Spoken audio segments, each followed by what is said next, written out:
Shout out to my brother who gave me an insight and let me know that the audio was only going on one side. My bad. I'm not that familiar with OBS, so thank you very much. You ever heard the story of somebody losing the family land? Maybe your grandmother had acres down south, but somehow by the time your generation came around, that land was gone, vanished, sold at auction, or given to the highest bidder, bought by some corporation, a developer, or even the government. But how and why does this keep happening? Turns out it's not just individuals or individual families that's losing land. Millions of acres are quietly being bought up, and owning property has never been more expensive or difficult. Today we're breaking down how land ownership is being stolen, priced out, and locked away from everyday people like me and you. You and me. You get it.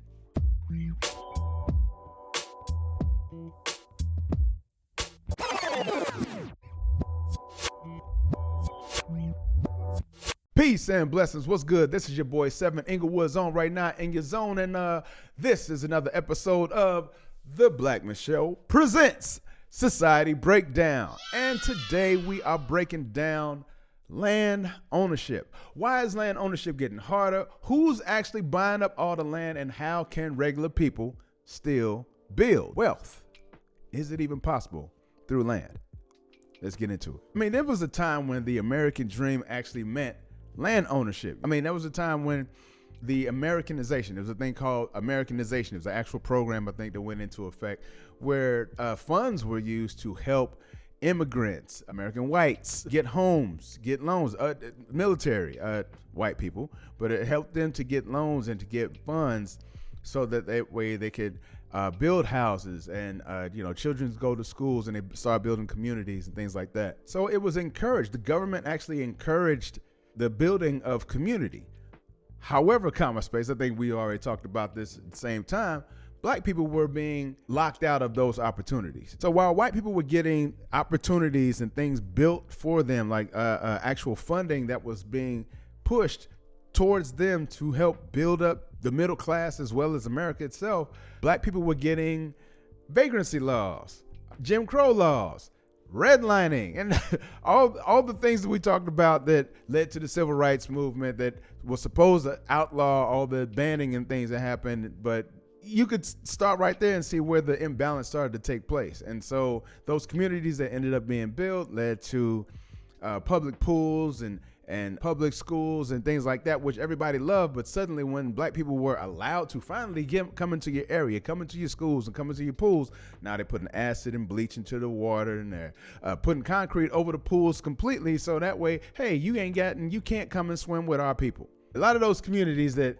Black people were now allowed to get into, well, we weren't allowed to be in those communities, right? We weren't allowed to be in the community, the new communities, the new Americanization that was happening. We weren't allowed to be a part of that. So when we established our own communities, our Rosewoods, our Tulsas, they got burned. They were drowned. They were flooded. There are highways that now run through where we once were established. Eminent domain. Crazy. But I don't want to get off on a tangent already. Now, today's institutional investors own more property than ever. So from Black land theft to gentrification, this is not new. You have heirs property laws, eminent domain, and corporate land grabs that have been draining Black and working class landowners for over a century now. But now, even middle class white families are losing out too. Now, we finally get to be together. Commiseration is the best flavor of unity, right? And that how it starts? Is that how we? Maybe not. Anyway, I'll move on. So why is land ownership getting harder? I mean, you've got lots of financial barriers that are getting in the way, such as land costs that are going through the damn roof. The average price per acre has doubled in the last decade. A good part of the Midwest was generally the barometer of the entire United States when it came to real estate and property and all that. So things went up, down, whatever. Midwest generally would move up just a little in either direction, but not take the big swings that they're starting to take just like the rest of the nation does. And then you've got zoning laws that are making it difficult for regular buyers to even develop land. If you're not a developer, hey, well, and you don't have some sort of TIF and corporate backing behind you, then hey, we don't even know what to do with you. We can't believe in your vision. Now, granted, out here in Kansas City, there's an individual who is right now looking to build, 400 new homes on the east side of Kansas City. And I think that's a wonderful thing. I applaud that effort. I hope it takes place. He owns a lumber yard right now, and I'm hopeful that it goes even further. However, space, with the recent tariffs that are going in place and the increase of lumber, as a matter of fact, that could put a huge damper on his plans. But I digress. But you've also got predatory lending and higher mortgage rates that are also keeping buyers out. And they've got like legal tricks that they use to take the land as well, like eminent domain, where the government can take your land for the public good. Let me give you an example of that. So I told y'all about, my grandmother's house on the south side, right there on the corner. And like, I remember when I was a kid, there was actually a hitching post right outside. That's how old my grandmother's house was. There was a hitching post outside her house. So you had the yard. There was the yard, and you had the sidewalk. Then right there on the corner next to the fire hydrant was a horse hitching post with a ring on it and everything, so you could tie your horse down. That's how old that house is. That's how old that property was, right? And she would tell us about, and I said that how her house was right adjacent to the highway, to the Dan Ryan Expressway, right? And so she told us about how the Dan Ryan Expressway wasn't even there. She remembered when, there were other houses there. She had friends that lived in some of those areas, on some of those streets that were taken out so they could put the highway in. But the highway was put in because of eminent domain. And it's like those people just had to move. And, obviously they didn't have the internet. So she said she just lost friends because they just were gone. They were just gone. I mean, they had the postal service and all that stuff. But I'm just saying, they largely were just gone because she didn't have the opportunity to hold on to those people that she had latched on to and befriended for so long. And then you have something called heirs property laws, right? With heirs property laws, families lose land if clear ownership is not established. Let me tell you what I'm talking about, right? So I was looking up on the National League of Cities website, and it says that heirs property is one of the most unhinged forms of land acquisition that contributes to limiting generational wealth and community development activities led by individuals, nonprofits, and governments, ultimately resulting in black land loss. And on top of that, then you have property tax hikes, which force longtime owners to sell because they can't afford to keep the land. Again, let me give you another example of out here in the Midwest when, since the vid happened, let me say that, since the pandemic, once they recalculated what the property taxes would be here in Kansas City for, Kansas City and surrounding, all the homes in Jackson County, some homes got 100, 200, 400% increase in their property taxes. To the point where now grandma who's been living in a house for 50, 60 years now is considering selling it just so she can have something because she can't afford to pay it, the property taxes. I want to ask you, have you ever tried to buy land and felt like everything was working against you? Please drop your experience in those comments, because I'm sure I can share some of mine that have been quite a doozy. When we're looking at this thing, who is buying up all the land? I think a lot of people know already. It's definitely not Joe across the street. I can tell you that. It is BlackRock, and we've heard these names before, BlackRock, Vanguard, and JP Morgan. The same investment firms that own everything. Well, they're now buying up millions of acres of land. And just BlackRock alone, right? Let's look at BlackRock. BlackRock owns about 2.7 million shares of Gladstone land. Now, so I guess when you look at it, you could be like, well, BlackRock doesn't necessarily own the land. They own the company that owns the land. Whatever. They're the mom, or they're the parent, and everybody else is just the children. So let's be real about this. Gladstone Land, though, is a REIT, is a real estate investment trust. Yeah, real estate investment trust that invests in farmland and is located in major agricultural markets. Basically, they do farms. So, but they have anywhere from 106 to 112,000 acres of farmland that they own under their REIT. And of that, BlackRock owns 2.7 million shares of it. So they're basically the ones that are making the money off of that REIT. That's just BlackRock, right? Then you've got foreign investors, including China and Saudi Arabia, who are purchasing U.S. farmland. Then we got real estate trusts and hedge funds, and they see land as a safe bet against inflation. But why are they buying up so much, right? Land is a permanent appreciating asset. If I remember nothing from my college real estate class, shout out Mr. Stockman, but if I remember nothing from that class, I do remember when he said, buy land because there's a limited supply of it. I don't know if BlackRock had the same teachers that I had, but it sounds like they are definitely on that. They are on that program. Then you got the control of agriculture, right? Farmland is being bought up by billionaires. In addition to, so yes, there are, these corporations, but then you've got individual billionaires like Bill Gates, who now owns over 270,000 acres himself. And like I said, I think they're all using it as a hedge against inflation. So that basically means like the more scarce the land becomes, well, the more that this land that you have is worth. It's just that simple. But I'll ask you, should corporations and foreign investors be allowed to buy U.S. land? I know I got my thoughts about it, but I'll ask you, why or why not? Let me know down in those comments. Now, don't get me wrong. You can still buy land. There's still opportunities out there for you. Yes, you, Joe. Yes, you, Miriam. There's still opportunities for you to buy land. You just got to have the right strategy. And I would say, like, if you can't do so individually, you don't have Bill Gates money. That's fine. Maybe you, your mama, your cousin, your father, your uncle, and auntie, and them, this is called a family. Maybe you put them together and collectively you can buy land, or do so with your friends, or even in a community. They got co-ops and other sort of resources that you can use to pool your funds, so that way you can make a purchase to have something for yourself. You can also look into tax auctions and distressed properties. Look, I'm telling you, some states like today, right now, are still selling land at dirt cheap prices for unpaid taxes.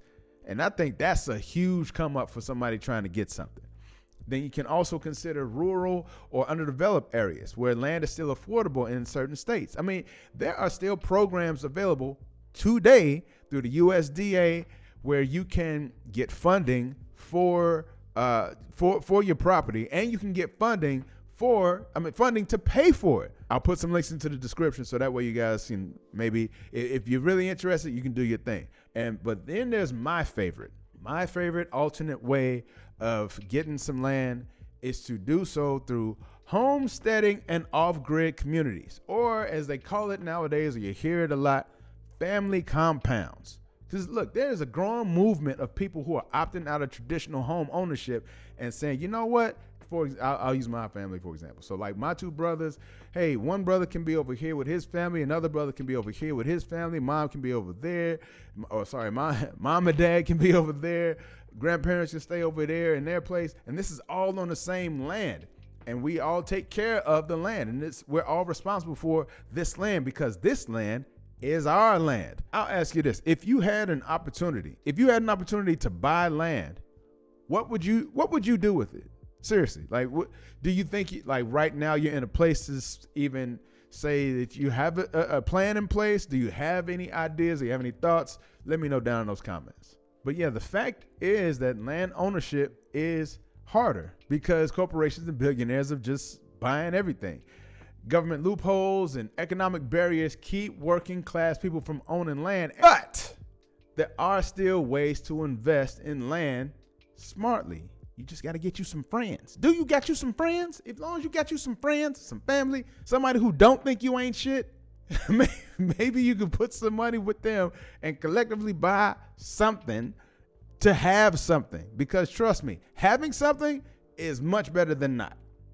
So, but I would say if you are going to go into buying real estate or doing anything like that, do your research. Do your research before buying land. Do your research before going to these auctions for state and county and things like that. Because now, don't get me wrong, I'm a huge fan of, like I said, you can come up very well from those auctions, right? But you also have to know what the minimum buy-in is for, or minimum bid is for some of those auction items. You have to know if there is a fee you have to pay just to even participate in the auction. Understand all that stuff before you go in, before you say, oh, I came in with $1,000. I want to get myself some land. Because look, there are still, you can, depending on where you look, you can find you an acre of land for $1,000 in some places. $1,000 for a full acre of land. Now, in other places, it might cost up to $10,000 or even $100,000. But I'm saying there are opportunities out there if you're looking for them. So consider some non-traditional land ownership models, like I was talking about: co-ops, community buys, family compounds. Those are growing and getting, and there are so many people out right now that are teaching classes and giving seminars and selling a course. I'm sure somebody's trying to sell a course. There's always a damn course. Selling a course on how to become a family compound owner or to get one started. I would suggest you do your research so that way you don't get had by somebody who's just trying to make some money off your ignorance. Because again, per last episode, we don't want to pay what? The idiot tax. That's right. But I'll ask you, if we don't start buying land now, will there be any land left for us or our children in the future?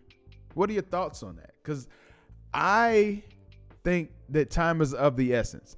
Listen, I have seen enough, known enough, talked to enough people to realize that, I've got to act now. And though this may not be the most ideal time to buy property, while you're waiting for the ideal time, other people are snatching up property. So sometimes you got to bite the bullet, tighten up your belt, and go see what you can get. But I'll just break it down like this.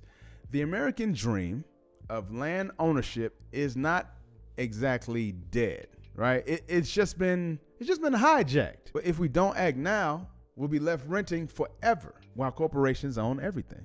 And I think I've talked about this in enough episodes already, link right here, about how corporations seem to be pushing in that direction when it comes to ownership of vehicles, ownership of the things that we watch and stream. Everything is being streamed to you so that way you can be on this forever financing model. You don't need to forever finance your house, your car, everything. Get something and own something. I'll ask you, have you or your family ever lost land? Because while I was referring to my grandmother's house in Chicago, we ended up losing that, which is really weird because of the situation surrounding it. My father had passed away, and today is actually the anniversary of that passing. But yeah, my father passed away, and so there was no one left in the house. The grass and all the vegetation had overtaken the front and backyard of the house and all around it. They had marked the house as a blight and immediately tore it down, which is really weird considering that when I lived there at that house, there's an apartment building on the opposite corner, on the direct opposite corner from my grandmother's house, that is still to this day standing, but has the city sticker on it that's marking it as blight and saying it needs to be torn down. But it's never been torn down.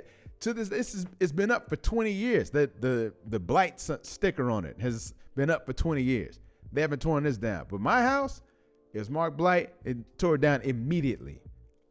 I don't know what that means or what that is, but I'll just leave that where that is. But do you think the government should be able to do things like that? Why or why not? Either way, that is it for today. Until next time, this has been your boy 7, and this is The Blackman Show presents Society Breakdown. I'll see you next time. Y'all take care of each other. Peace. And I'm out.